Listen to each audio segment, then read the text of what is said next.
Welcome on the channel Voices of Reddit. Today we have an intriguing story about the When a deviation from routine turns into a disaster. My story. My husband and I are parents to two beautiful daughters, aged 2 and 3. Our 3-year-old is a bright and energetic child, but we've noticed some behaviors that have led us to suspect she might be on the autism spectrum. We're currently waiting for an official evaluation, but based on her actions and responses, we're fairly certain she has autism. On top of that, she recently developed pink eye, which has made her more uncomfortable and irritable than usual. Last night during dinner, my husband suggested that since our 3-year-old wouldn't be attending preschool the next day due to her pink eye, she could stay up later than usual. He promised her she could stay up late, which immediately raised a red flag for me. I asked him how late he was thinking, and he casually said 9 p.m. Normally, both of our girls have a strict bedtime of 7:30 p.m. We've found that sticking to a routine is crucial, especially for our older daughter, given her suspected autism. I expressed my concerns to him, telling him that deviating from her established routine could lead to unnecessary stress and meltdowns. I made it clear that I didn't want to deal with the potential fallout of keeping her up past her bedtime.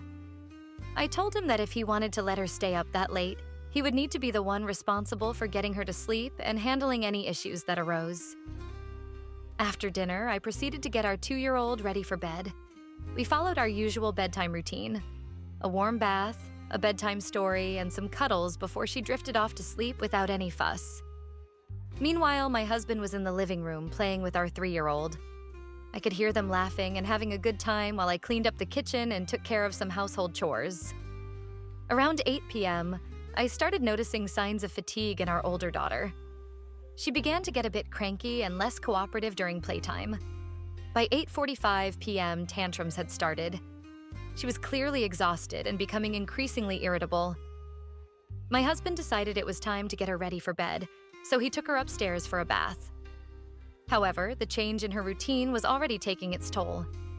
She was miserable during bath time, crying and resisting his attempts to wash her.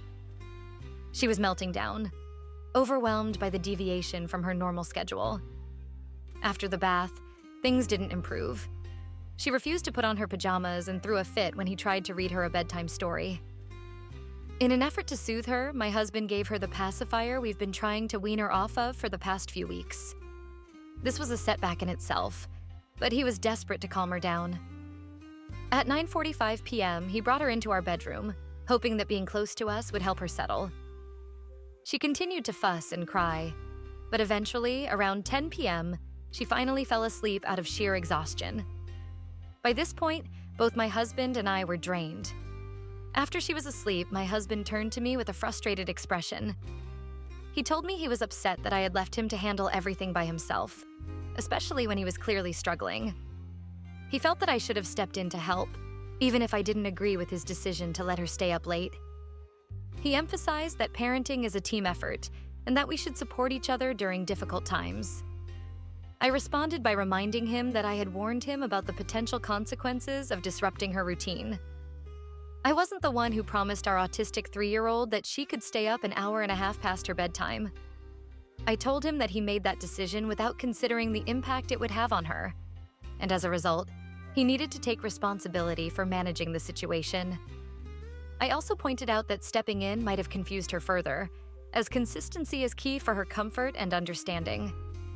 He argued that regardless of who made the decision, we are both her parents, and we should work together to handle any issues that arise.